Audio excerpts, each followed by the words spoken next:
The Pennsylvania mountains in 1845 carried a silence that was not entirely peaceful. Travelers spoke of it in hushed tones, claiming the wilderness held secrets best left untouched. Among those whispers was a rumor, unsettling enough to chill even the most hardened frontiersman, a tavern hidden in the folds of the forest, where a single drink of ale could mark the end of a man's journey. Some claimed it was cursed, others said it was run by devils in human skin. Whatever the truth, the stories lingered like smoke in the air, refusing to fade. If you're drawn to eerie tales rooted in history, don't forget to subscribe. This story will carry you deep into the shadows of America's past, where truth and legend meet in the most unsettling ways. Jonathan Mercer was no man to be frightened by rumors. At 28, he carried himself with the confidence of someone accustomed to both the comforts of Philadelphia and the hard labor of surveying wild, untamed land. His profession was one of lines and measures, of charts and boundaries, and he trusted reason above all else. Sent westward to map new roads through the Allegheny wilderness, he had packed little more than his instruments, a journal, and the iron determination that had already earned him a reputation among his peers. But the wilderness was more than just mountains and trees. It carried with it a culture, a mood, a web of fears and experiences that Jonathan could not ignore. At every roadside inn where he paused, talk of the tavern arose. The words changed with the speaker, yet the warning was constant. Men vanished, and the last anyone saw of them was their boots crossing the tavern's threshold. Some swore that laughter and music flowed from the place, only for silence to follow once a traveler entered. Jonathan's first encounter with the tale came from a group of teamsters resting by their wagons.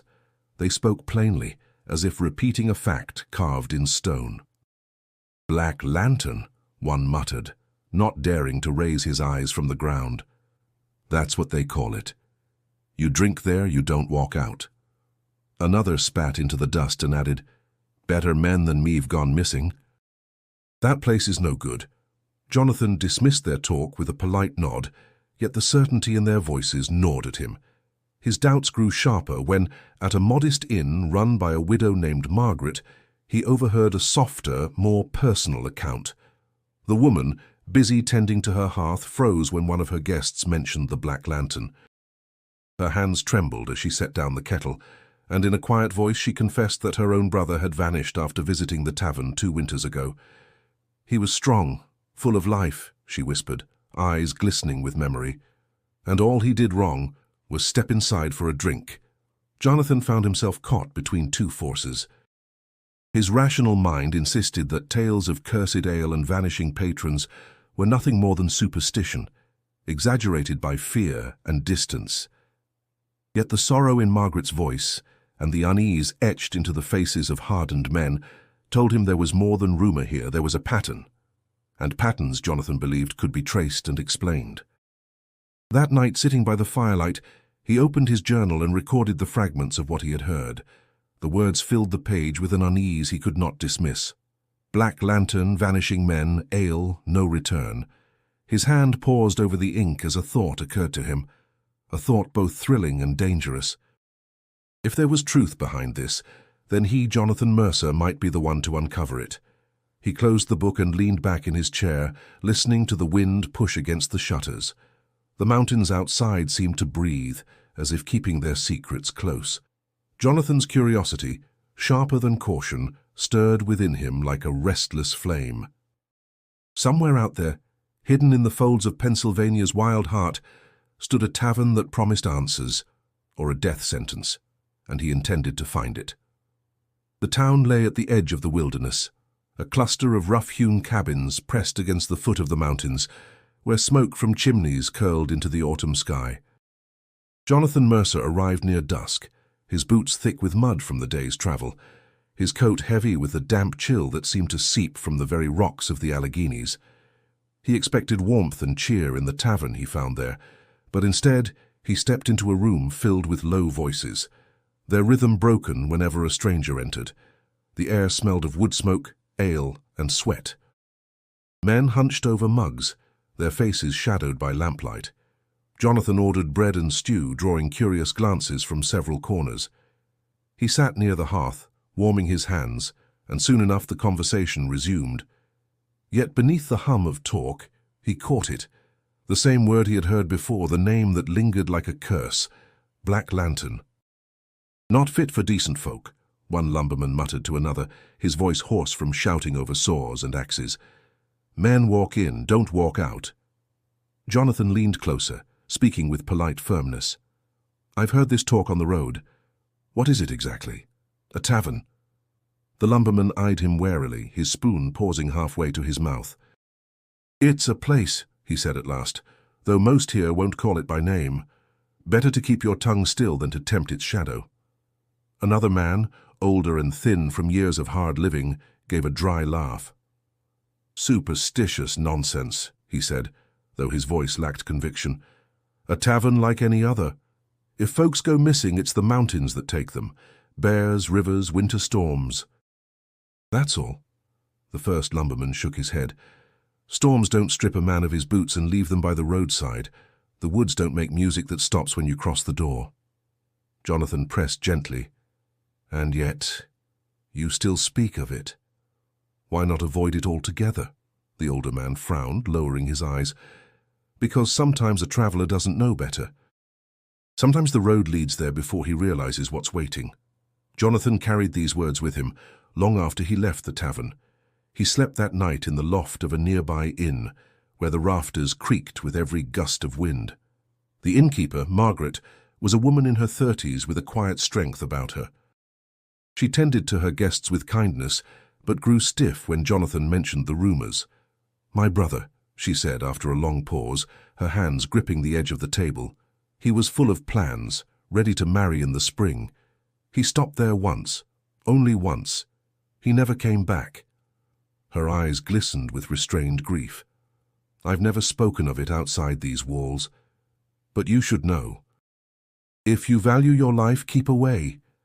Jonathan felt the weight of her sorrow press against his resolve. Still, reason and curiosity pushed him onward.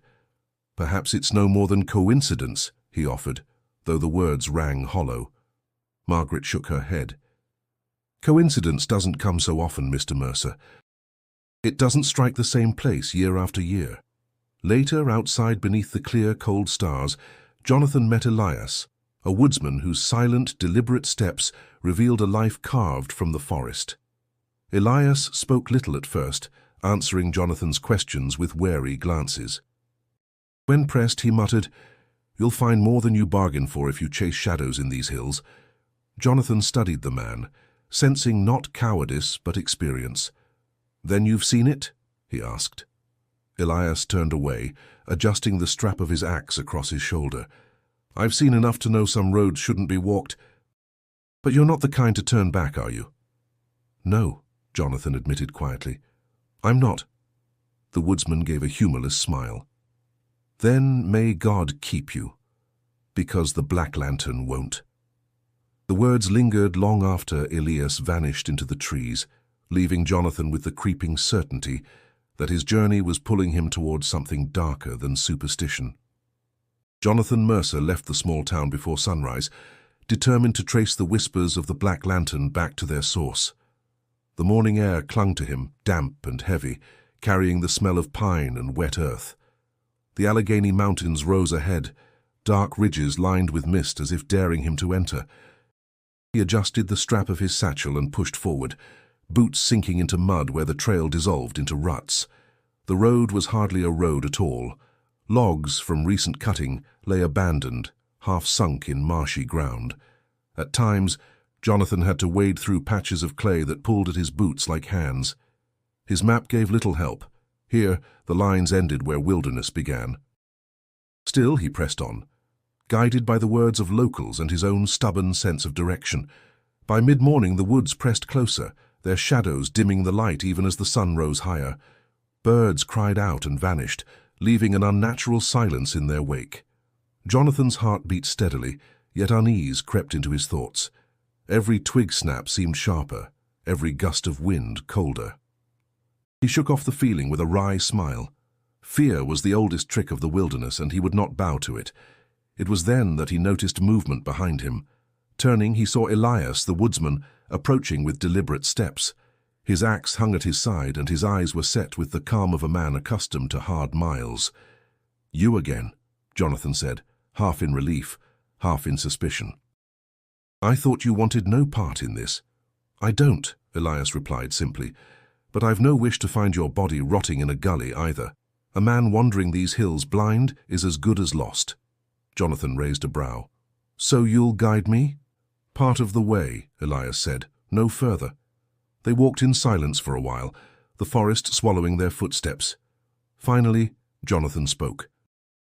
"You believe the stories, don't you?" Elias's jaw tightened. "Belief doesn't matter. I've buried men who vanished after drinking there. Call it poison, call it greed, call it the devil himself.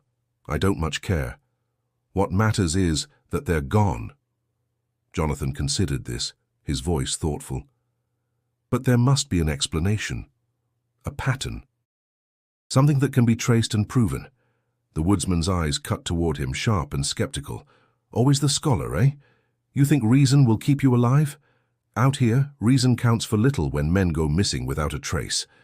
Then you would rather stay silent? Pretend it doesn't happen?" Elias stopped, planting his axe handle first into the earth. "Sometimes silence is the only way to survive. You think the truth will protect you, but truth can draw knives quicker than lies. Remember that." Jonathan held his gaze, feeling the weight of those words. He wanted to argue, to insist that knowledge was worth any risk. Yet the conviction in Elias's tone unsettled him. The woodsman spoke not from fear, but from experience carved deep into his bones. By afternoon they reached a fork where the trail split. One path led deeper into the mountains, its stones sharp with disuse. The other wound south towards safer towns. Elias stopped there, refusing to go further. "This is where I leave you," he said, his voice steady. "The road you're after lies that way. But mark me, Mercer, what you seek won't give you answers, only shadows." Jonathan extended his hand. "Thank you, Elias, for guiding me, at least this far." The woodsman gripped his hand firmly, then pulled away.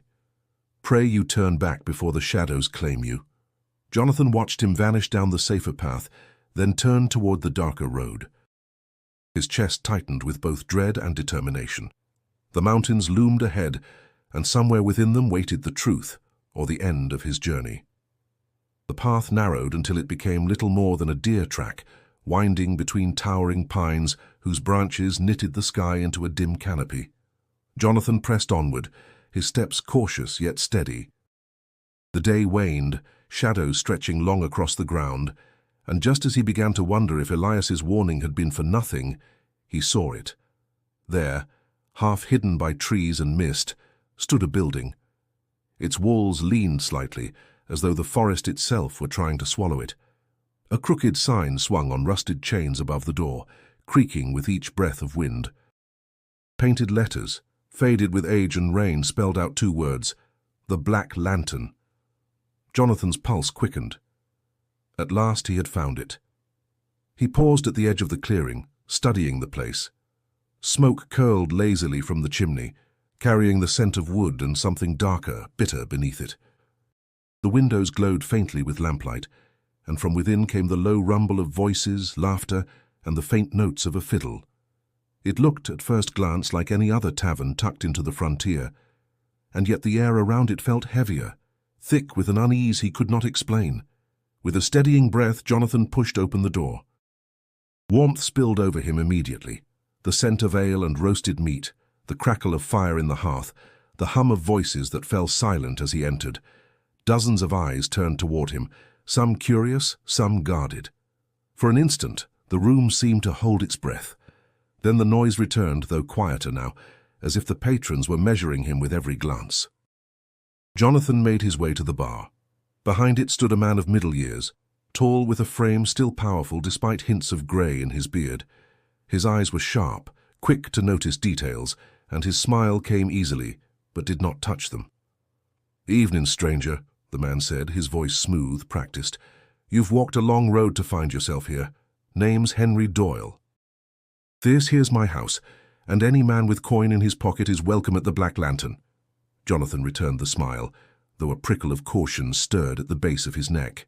Jonathan Mercer, a warm meal and an ale will do me well."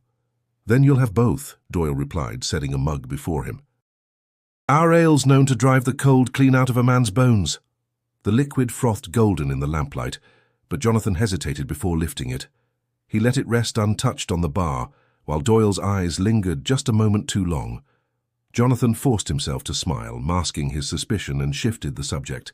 "You've built a fine place here, Mr. Doyle.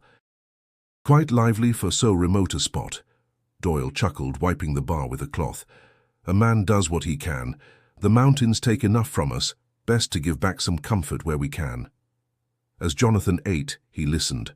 The tavern was alive with sound, yet beneath the laughter and the fiddle's tune, he sensed an undercurrent of unease. Conversations hushed when he neared. Men studied him not with friendliness but with wariness, as if measuring whether he belonged or whether he would last. A group of card players at a nearby table exchanged quick glances, their game faltering when Jonathan caught their eyes. One muttered something under his breath too low to catch. Another laughed too sharply as though covering something up. Jonathan's unease deepened. The warmth of the fire did not reach him, and though Doyle spoke kindly, his gaze was watchful, probing. Jonathan forced himself to appear at ease, but his thoughts sharpened like a blade. The stories had brought him here, and now he had stepped into their heart. Whatever truth lingered behind these walls, he would find it, if it did not find him first. Jonathan lingered at the bar longer than he meant to, watching the ebb and flow of the tavern's life. The fire snapped, the fiddle played, and laughter rose in bursts, yet something about it all felt too practiced, as though each sound covered something lurking beneath. He lifted the mug Doyle had given him, holding it close to his lips without drinking. The ale smelled rich, slightly sweet, but there was a bitterness in its scent that unsettled him. "You don't drink?" Doyle asked from behind the bar, his tone light but his eyes searching. "I will," Jonathan replied smoothly, setting the mug down again. "But a man likes to take in the room before losing himself to drink." Doyle gave a short laugh and clapped him on the shoulder. "Fair enough. Still, you'll find our brew stronger than most. It keeps travelers coming back." Jonathan forced a smile, but he noticed how Doyle's gaze followed the mug as if its untouched state troubled him. As the night deepened, Jonathan began to sense a pattern. A group of men near the door seemed to leave without ever rising from their seats. He watched closely. One moment they were at their table, mugs in hand, and the next they were gone, with no one acknowledging their absence. Each time it happened, silence followed, brief and heavy, until the music swelled louder, as though to cover the gap. From the corner, a man with sunken cheeks leaned toward his companion and muttered, "Another one's marked, you'll see." The words were almost lost beneath the fiddle, but Jonathan caught them. His pulse quickened. Marked. For what? Later, when Doyle stepped away, Jonathan rose and wandered toward the door. The night air was crisp, carrying the scent of damp leaves. Somewhere in the distance, an owl called, sharp and mournful. Jonathan turned back toward the tavern, only to hear it then. A muffled cry, stifled quickly, followed by the sound of boots dragging across dirt. He moved toward the noise, careful to stay in shadow. Beyond the tavern, where the trees thickened, he saw movement, a figure half dragged, half carried by two men into the woods. The man struggled weakly, his voice breaking in protest before a heavy hand silenced him. Jonathan froze, heart pounding. He wanted to step forward, to intervene, yet caution held him still. Alone, unarmed, he could do nothing but watch. Within moments, the figures disappeared into the dark forest, leaving only the echo of their passage and the faint scuff of boots on stone. Returning inside, Jonathan found the tavern unchanged. Doyle laughed with patrons the fiddle played on, and no one seemed to notice that a man was missing. The empty chair near the hearth bore silent testimony, but the others filled their mugs and carried on as though nothing had happened. Jonathan sat again, the untouched ale before him. His hands trembled slightly as he reached for his journal hidden beneath his coat. He would not write here, not under Doyle's watchful eye, but his mind already shaped the words. Disappearances were no rumor. He had seen enough to know that men who entered this place did not always leave. Yet questions burned hotter than answers. Why? What purpose drove Doyle and his tavern? And more pressing still, how long before Doyle's gaze settled on him? Jonathan glanced around, noting the stolen glances of the patrons, their whispered words cut short when he looked their way. Margaret's warning echoed in his memory, Elias's grim counsel too. He now understood that both spoke from truth, but truth alone was not enough. He would need proof, and proof would demand risk. As the fiddle played its restless tune, Jonathan realized he had already stepped too far into the tavern's shadow to turn back. Jonathan waited until the tavern quieted, until the music ceased and the voices dulled to murmurs softened by ale. He stepped outside, the night pressing cold against his face. The moon was veiled by clouds and the forest loomed like a wall of shadows. He moved cautiously, his boots silent in the damp earth, ears straining for the sound he had heard before, the muffled struggle, the dragging steps. It came again, faint but unmistakable, from deeper in the woods. Jonathan followed, weaving between pines until he reached a narrow hollow where the soil had been churned by movement. There, half buried in mud, lay a boot. Its leather was scuffed, its sole worn from miles of travel. No man would discard it willingly. Jonathan crouched, lifting it with careful hands. It was damp, still fresh, and his chest tightened at the thought of what had become of its owner. A cold realization struck him. The missing travelers were not lost to storms or beasts. Something deliberate was happening here, something tied to the tavern and its keeper. "Mercer," a voice whispered sharply. Jonathan spun, heart leaping, to see Elias standing a few paces away. The woodsman's face was half hidden in shadow, but his eyes burned with urgency. "What are you doing here?" Jonathan hissed. "The better question," Elias answered grimly, "is what are you doing here? Didn't I tell you this road leads nowhere but ruin?" Jonathan lifted the boot, his voice low but firm.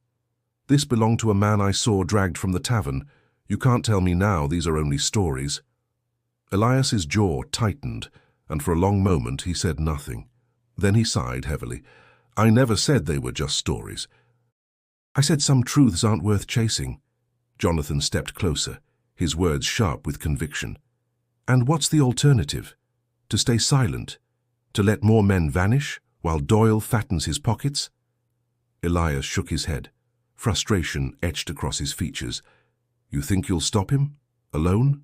Mercer, I've seen what happens to men who dig too deep.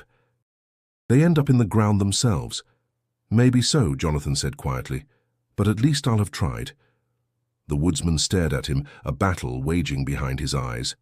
Finally, he muttered, "Your curiosity will kill you, and when it does, remember this moment. I told you to walk away." With that, Elias melted back into the trees, his form swallowed by darkness as though the forest itself claimed him. Jonathan stood alone, the boot still in his hand, his thoughts racing. He felt the weight of his choices pressing harder now. Margaret's grief, Elias's warnings, the strange glances in the tavern, every piece pointed toward a truth too sharp to ignore. And yet, reason clashed with fear. The forest whispered of danger with every rustle of leaves, every snap of a twig. He tucked the boot into his satchel, a silent promise to uncover what had happened to its owner. The unease gnawed at him, but determination burned stronger. Proof was building piece by piece, and if he followed it carefully, perhaps he could drag Doyle's secrets into the light. The wind picked up, carrying with it the smell of damp earth and smoke from the tavern. Jonathan turned back, his steps slow, his senses sharpened. Somewhere behind those crooked walls, Doyle poured ale with a smile that hid something cruel. Jonathan knew now that leaving was no longer an option. He had found his first clue, and with it came the certainty that he was walking a path that could not be retraced. Jonathan did not sleep that night. He lay awake in a rented room of a small settlement downriver, the boot he had found resting on the floor beside his bed. The steady drip of rain against the window matched the restless rhythm of his thoughts. Doyle's tavern was no ordinary place. It was a snare, and each disappearance whispered of design rather than chance. By morning he sought out the older locals, men and women who had lived their entire lives in the shadow of the Alleghenies. At first, they met his questions with silence, their faces hardened as if carved from stone. But persistence wore at their caution, and slowly, reluctantly, the stories came. One grey-bearded farmer leaned on his cane and said, "My uncle went missing in '26. Strong fellow, used to drive wagons through the mountain passes. Last anyone saw of him, he stopped at that tavern, no trace after. Not even his horse was found." Another voice joined in, a woman with deep lines etched into her brow. "My cousin, too. He left with coin from selling timber, meant to ride home with his earnings. Folks swore he stopped for a drink. We searched 3 days, found nothing but his saddlebag in the brush." Jonathan listened carefully, his journal open on his knee. The account stretched back decades, each threaded with the same details. A man traveling with money or goods, stopping at Doyle's, vanishing without a trace. It was Margaret who filled in the gaps, her grief now tempered by the strength to speak openly. She met Jonathan at her inn, her voice low but steady as she recounted her brother's fate. "Thomas was younger than me," she began, her eyes fixed on the fire. "Always restless, always chasing opportunities. One winter night, he stopped at the lantern. He never came home. For weeks I prayed he'd walk through the door, that he'd been delayed by weather. But I knew, everyone knew, the tavern swallows men." Jonathan leaned forward, his tone gentle. "And yet, Doyle still runs it." "How has no one spoken against him?" Margaret's mouth tightened. "Some tried. Years ago, a group of men confronted him. One by one, they left town. Some moved west, some simply disappeared. No one dared raise the matter again. Doyle has a way of keeping folk quiet." Her words struck Jonathan with a chill heavier than the rain outside. If Doyle had been at this for years, perhaps even generations, then silence itself was his strongest weapon. Later, Jonathan walked the muddy lanes of the settlement, the boot still weighing in his satchel. Every glance from the townsfolk carried caution. Every whispered word seemed to fold itself shut when he drew near. He felt the pressure of their fear, as though the tavern's shadow stretched over the entire valley. That evening, Elias appeared again, silent as ever, his coat dripping with rain. Jonathan confronted him immediately. "You knew all this time. How many men have you buried, Elias? How many graves fill these hills?" The woodsman's eyes darkened. "Too many." "And if you're wise, Mercer, you'll stop counting. Counting won't bring them back." Jonathan's voice sharpened. "But it could stop the next. If Doyle's hand is in this, then hiding in silence makes us his accomplices." Elias stared at him for a long moment, then turned away. "You talk like a man who's never lost everything. Truth doesn't always bring justice. Sometimes it only brings more graves." Jonathan's jaw clenched, frustration burning in him. Yet his conviction only grew stronger. The pattern was too clear, the weight of silence too heavy. Doyle's Tavern was not merely a place of drink and laughter. It was a pit that consumed lives, and Jonathan would not leave until he unearthed the reason why. The rain outside slowed, leaving the night damp and quiet. Jonathan wrote in his journal by the flickering light, the ink dark and deliberate. Black Lantern, Keeper Henry Doyle, disappearances spanning decades. Silence enforced by fear. He closed the book with a firm hand. Proof was gathering, and with it a resolve that nothing, not Doyle, not Elias's warnings, not the valley's silence, would turn him back. Jonathan returned to the Black Lantern with purpose. The settlement stories weighed heavily on his mind, but he knew speculation would never be enough. Proof had to be earned, and proof, he reasoned, could only be found where the disappearances began. When he entered the tavern, Doyle greeted him warmly, as though Jonathan were an old friend. "Back again, Mr. Mercer. I knew our ale would draw you in. Few travelers resist its pull." Jonathan smiled faintly. A man can hardly refuse a place so full of life. His words carried ease, but his heart beat hard beneath his coat. He had resolved to test Doyle, to watch him closely, to see if the whispers of marked mugs were true. That night, the tavern brimmed with travelers and woodsmen, their voices raised in laughter, though once again Jonathan noticed how the mirth faltered when Doyle moved among them. Jonathan ordered food and, more importantly, another mug of ale. Doyle served it himself, placing it with deliberate care in front of him. Jonathan watched closely, too closely perhaps, and Doyle's sharp glance revealed he had noticed. Jonathan did not drink. Instead, he waited, listening, observing. Then, as Doyle turned to serve another man across the room, Jonathan seized his chance. Quietly, with practiced subtlety, he switched his mug with one sitting unattended at the next table. The exchange was small, unremarkable, invisible beneath the tavern's noise. The man who took the altered mug was a peddler, his clothes dusty from the road, his laugh quick and careless. He raised the drink high, calling for a toast. "To the Black Lantern!" he cheered and downed the ale in a single swallow. The room erupted with applause, Doyle's smile flashing bright, though his eyes flickered toward Jonathan for the briefest of moments. Jonathan feigned a smile of his own, though unease curled inside him like smoke. Hours passed. The peddler's voice grew louder, his steps unsteady, but not with drunken cheer. His skin grew pale, his laughter forced, his hand trembling as he reached for another card in the game. Soon after, he excused himself, muttering about the air being too close. Jonathan followed him with his gaze as he stumbled toward the door, Doyle's eyes following too, gleaming with something unspoken. Minutes stretched thin.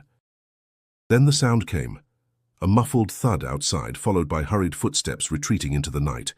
Jonathan rose, but Doyle's voice called sharply behind him. "Leave him be, Mr. Mercer. Some men can't hold their drink." Jonathan turned slowly, meeting Doyle's gaze. "And some drinks can't hold their men," he replied, the words edged but measured. The tavern fell silent at the remark. Doyle's smile remained, though it hardened at the corners. "Careful, friend. Words weigh heavy in these mountains, too heavy for a traveler to carry alone." Jonathan sat again, though his blood thundered. He had his proof. He had seen the pattern with his own eyes. Yet he also knew Doyle had marked him. The way the innkeeper's voice lingered, the way his smile thinned, it was a warning as sharp as a blade. When the night ended and the last of the patrons drifted away, Jonathan remained, staring at the untouched ale still waiting before him. He thought of Margaret's brother, of the farmer's uncle, of every name swallowed by this place. He thought of the peddler lying somewhere in the woods, silenced by a drink. Jonathan's resolve tightened like a knot.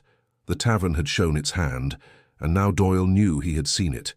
The path ahead would not simply be one of discovery, it would be one of survival. Jonathan awoke the next morning with the taste of dread heavy on his tongue. The events of the night before replayed in his mind. The peddler's sudden decline, Doyle's watchful eyes, the silence of the tavern after his remark. Proof had been gathered, but with it came exposure. Doyle now knew that Jonathan was not a simple traveler. He was watching, probing, questioning, and that knowledge placed him squarely in danger. The Black Lantern stood quiet in the pale light of dawn, smoke curling lazily from its chimney. Jonathan walked past without entering, his instinct urging him to keep distance. He needed time to think, to piece together his next steps before Doyle acted first. His satchel felt heavier with the journal inside, its pages already thick with testimony. Each word he had written was a nail in Doyle's coffin, if only he could live long enough to show it. In the settlement later that day, Jonathan noticed how men avoided him. A blacksmith who had spoken freely before now kept his head bent over the anvil, hammer striking harder than needed. A farmer who once nodded in greeting turned away without a word. Even Margaret, who had once trusted him with her grief, hesitated before meeting his eyes. She approached him only when no one else lingered. "You've stirred the hornet's nest," she whispered. "They all know Doyle's reach. If you challenge him openly, you'll find yourself alone."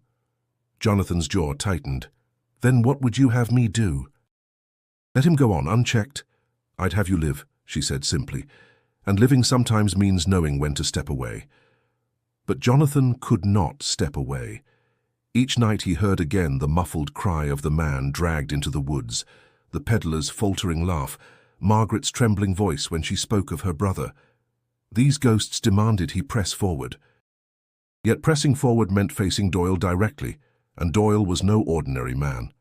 That evening, as the sun bled into the horizon, Jonathan returned to the tavern once more.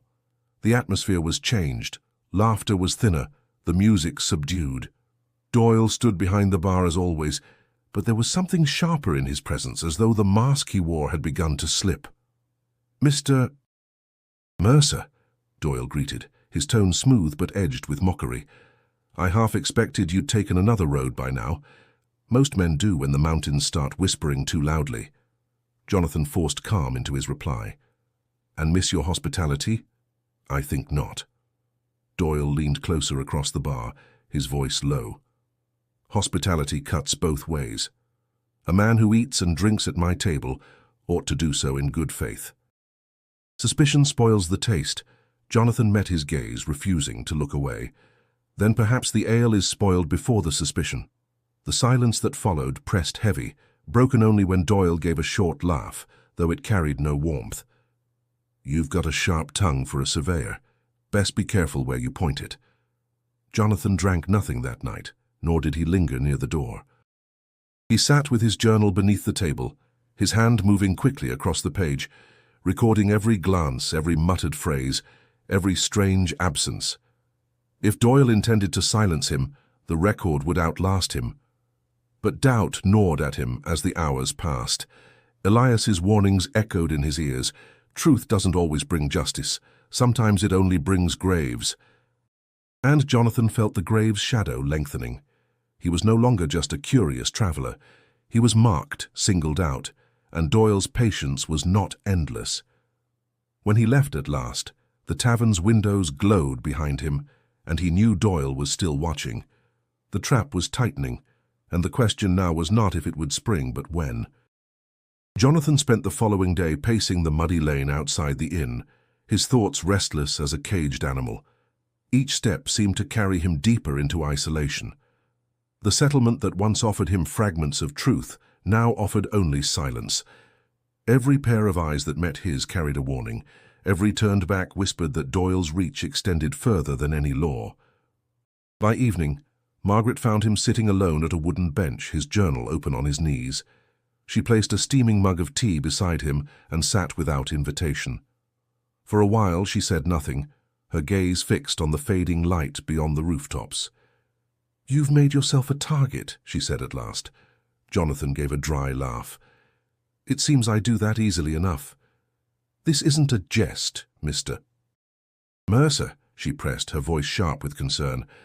"Doyle knows you've seen too much. He won't let you walk away." Jonathan closed the journal, meeting her eyes. "Then I don't intend to walk away. I intend to end this." Margaret shook her head. "You don't know the half of it. Doyle has friends, not just men in his tavern, men in the towns, men who owe him favors. He's survived this long because people fear him, not because they trust him." "Then fear is what binds them," Jonathan said, his tone firm. "Break the fear, and you break Doyle."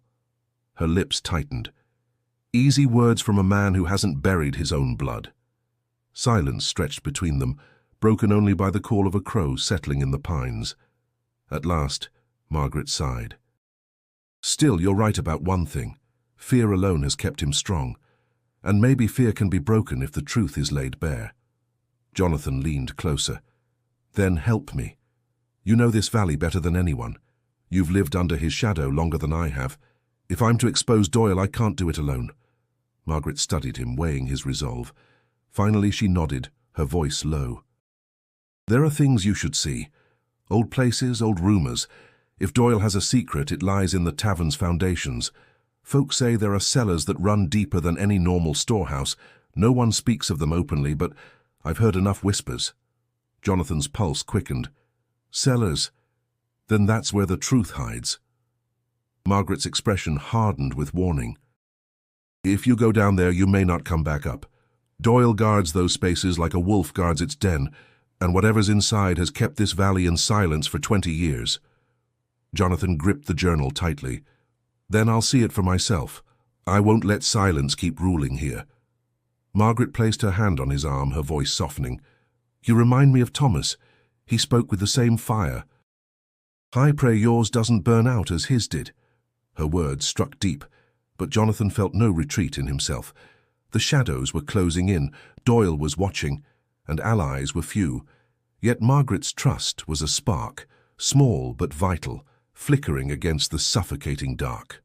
Later that night, Jonathan sat by the window of his room writing in his journal while the wind rattled the shutters.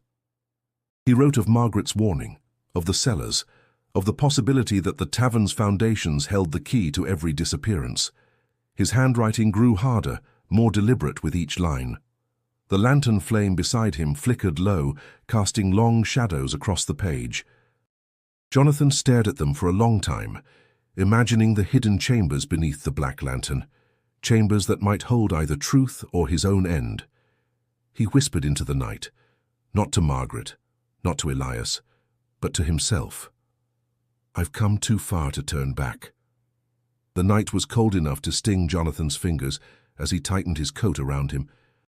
The tavern's windows glowed faintly ahead, spilling slivers of lamplight onto the dirt road.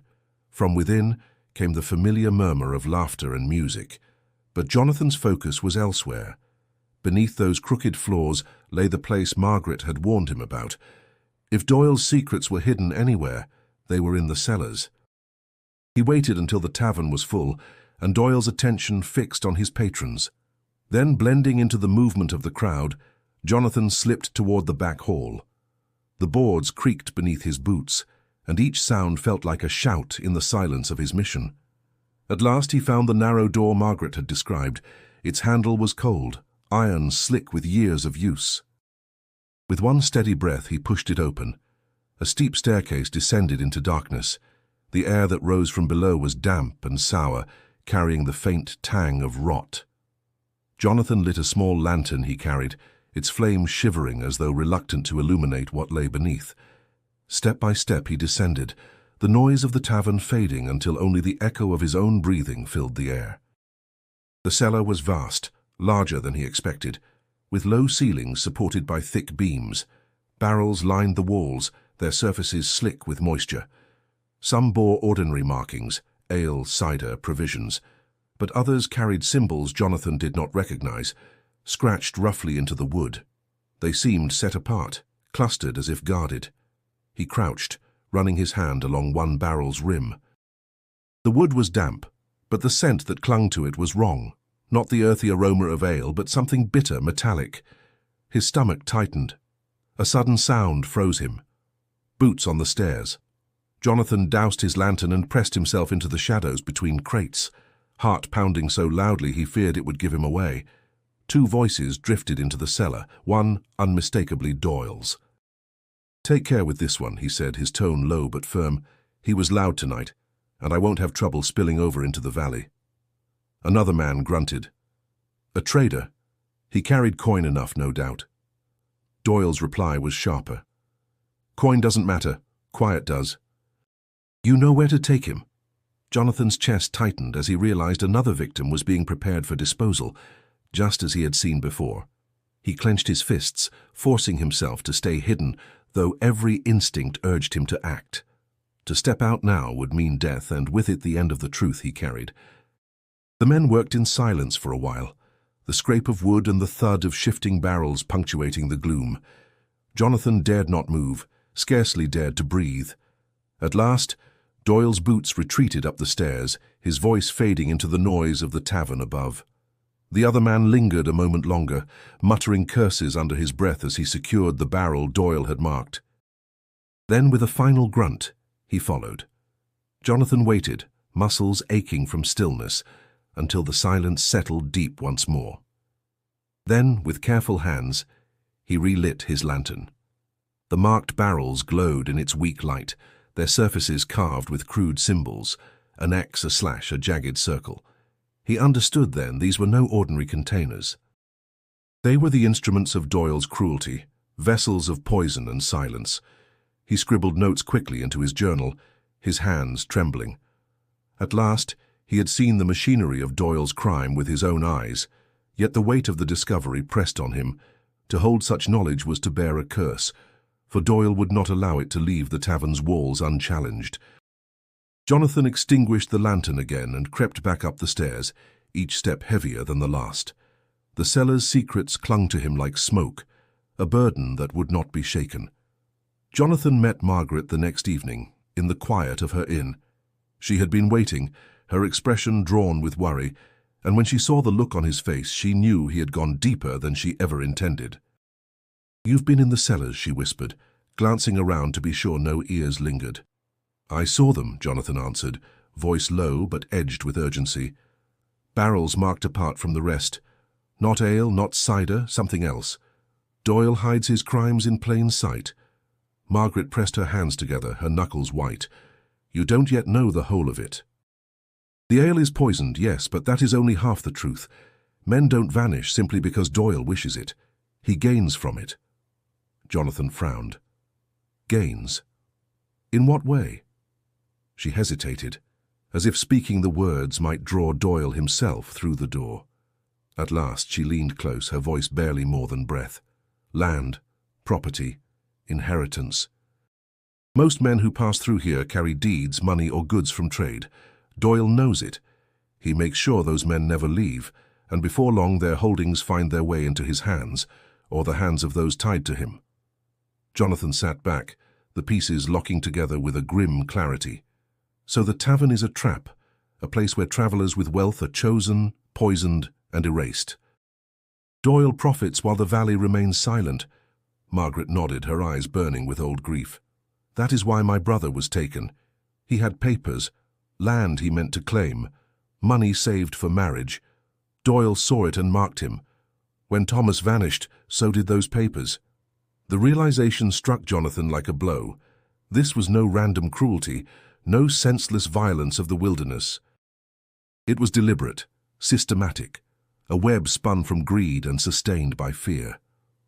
And the townsfolk? Jonathan asked, anger tightening his words. They must see what's happening. Why do they allow it? Because they're bound, Margaret said bitterly. Some owe Doyle money. Some fear losing what little they have. Some simply fear his retribution. A few have profited from his dealings. He's woven himself into their lives like rot into wood.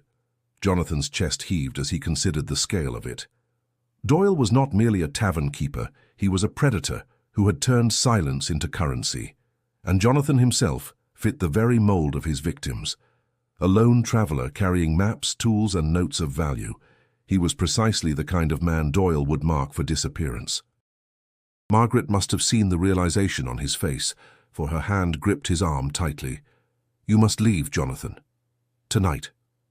While you still can. If Doyle believes you know the truth, he won't rest until you're gone, like the rest. Jonathan met her gaze, the firelight catching the determination in his eyes. If I leave, he wins again. Another silence, another body unspoken. You said it yourself. Fear binds this valley. Then fear must be broken. Someone has to expose him. Margaret's voice trembled with both fear and admiration. You speak with bravery, but bravery won't shield you from poison in your cup or a knife in your back. Jonathan closed his journal with a decisive snap. No, but truth might. And if I fall, these pages will speak in my place. The inn fell silent, the only sound the hiss of the fire. Margaret released his arms slowly, her eyes still filled with warning, but also something more, a glimmer of hope she had long buried. Jonathan looked toward the dark window, where the mountains loomed unseen. He knew then that the struggle was no longer about survival alone. It was about breaking the chain of fear that had shackled the valley for decades, but he also knew Doyle would not let such defiance stand unanswered. A storm rolled over the mountains that night, rattling shutters and splitting the sky with veins of lightning. Jonathan felt its weight in his bones as he approached the black lantern once more, rain stinging his face, the journal pressed firmly beneath his coat. He knew what awaited him inside was more dangerous than the storm itself, yet turning back was no longer possible. The tavern was crowded, travelers drawn in by the storm. Their voices mingled with the crack of thunder, and the fiddle struggled to rise above the roar of rain on the roof. Doyle stood behind the bar, calm as ever, his presence commanding the room. When Jonathan entered, the innkeeper's smile spread wide, though his eyes betrayed none of the warmth. "Mr. Mercer," Doyle called, his tone smooth as polished glass. "A night for staying close to the hearth. Come sit. You'll not find a better shelter in these mountains." Jonathan forced a steady step forward, though his pulse hammered. "Your reputation precedes you, Doyle. Few places in these hills are spoken of as often." Doyle chuckled, pouring a mug of ale with deliberate care. Reputation is a fickle thing. Some say too much, others too little. What matters is what a man proves when tested. He slid the mug across the bar, the foam spilling slightly over its rim. "Here's your test, Mercer. Drink with us." The room quieted. Eyes turned toward Jonathan, the air charged with unspoken expectation. He stared at the mug, the liquid glistening under lamplight, and for a moment the noise of the storm vanished into silence. He knew this was no gesture of hospitality. It was a dare, a challenge, a trap. Jonathan did not touch it. Instead, he raised his voice so all could hear. "How many men have lifted a mug here, Doyle, never to be seen again? How many left their boots in the mud, their names swallowed by silence?" A ripple of unease spread through the room. Some men shifted in their seats, their eyes darting between Jonathan and Doyle. Others froze, their hands tight around their mugs. Doyle's smile thinned, though it did not break. "You speak boldly for a stranger. Boldness can be mistaken for foolishness." Jonathan stepped closer, his voice steady despite the pounding in his chest. "Call it what you like. I've walked your cellar. I've seen the barrels you guard like treasure, and I've watched your marked mugs claim another man's life." Gasps echoed through the tavern. The fiddle stopped mid-note. For the first time, Doyle's mask cracked. His jaw clenched, and his eyes narrowed to slits. "You'd accuse me before these men?"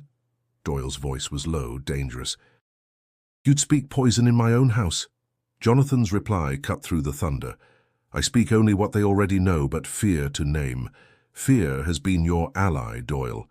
Tonight, let them see what you are without it." The silence shattered.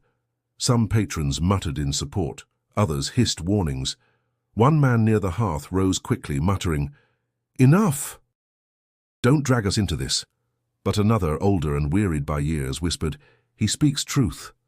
Doyle's hand slammed against the bar, rattling the mugs. "Enough!" His voice roared above the storm. "This is my house, and no man defies me here." The storm outside seemed to echo his fury, lightning blazing against the windows. Jonathan stood firm, though every nerve screamed at him to flee. He had thrown the stone, shattered the silence, and now the tavern itself teetered on the edge of chaos. The breaking point had come, and there would be no turning back. The storm outside raged with unrelenting force, but within the tavern the air was heavier still. Men shifted in their seats, torn between Doyle's authority and Jonathan's defiance. The fire in the hearth roared, sparks leaping as if the building itself sensed what was to come. Doyle leaned across the bar, his voice sharp as a blade. "You think to sway these men with whispers and half-truths? They've eaten at my table for years. They know me." Jonathan's reply came steady, his words cutting through the crackle of the storm. "They know fear. And fear has silenced them long enough." A murmur rose among the patrons. One man muttered, "Too many gone missing." Another growled, "He's lying." Yet their voices carried hesitation, no longer the blind defense Doyle had always commanded. The door burst open then, and Elias stepped in, his coat dripping with rain, his eyes set like stone. He strode forward without pause, his deep voice carrying over the room. "He's not lying. I've buried men who vanished after drinking here. Doyle's shadow stretches too far." The room erupted in shouts, some siding with Elias, others clinging to Doyle. Doyle's hand slipped beneath the bar, emerging with a knife that gleamed in the firelight. "Enough of this," he snarled. "Mercer came here asking for death, and I'll grant it." Before he could strike, Margaret's voice cut through the chaos. She had entered quietly behind Elias, her face pale but resolute. "My brother, Thomas. He walked through this door and never returned. Doyle took him as he's taken others. You all know it. How long will you let him do it?" The tavern shook with the weight of her words. Several men rose to their feet, torn between anger and shame. The silence that had bound them for decades cracked open, and in its place came voices demanding truth. Doyle's fury boiled over. He lunged across the bar, knife flashing toward Jonathan. Jonathan staggered back, catching the strike on the edge of a chair. The wood splintered, the blade missing his chest by inches. Chaos exploded. Men shouted, tables overturned, and the storm's roar mingled with the clash inside. Elias shoved his way forward, seizing Doyle's wrist, and forcing the knife aside. "Your time's done, Doyle," he roared. But Doyle twisted with surprising strength, wrenching free and shoving Elias hard against the wall. Margaret cried out, grabbing a poker from the hearth and swinging it wildly. The iron connected with Doyle's arm, forcing him to drop the blade. The knife clattered across the floor, and Jonathan dove for it, sliding across spilled ale and broken glass. He rose with the weapon in hand, but his aim was not to kill. It was to hold Doyle at bay. The fire flared higher as the fight spread. Men loyal to Doyle clashed with those emboldened by truth.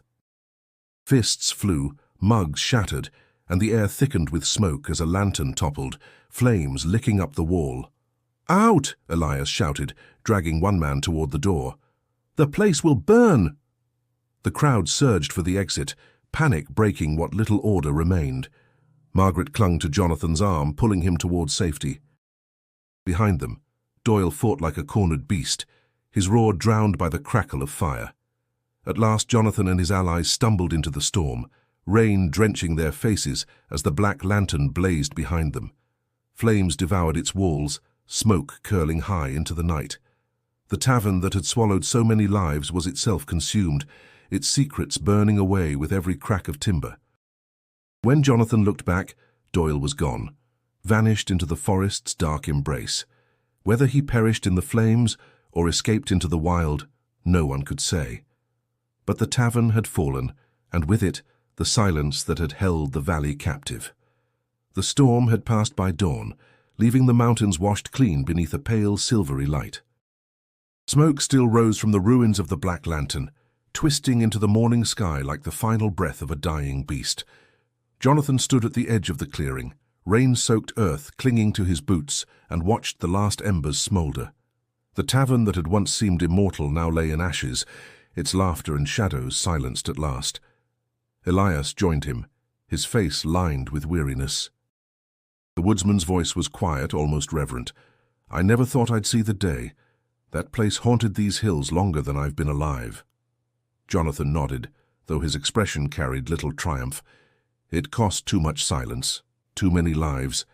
The fire destroyed the tavern, but not the memory of what Doyle built. From behind them came Margaret, her cloak pulled tight against the damp.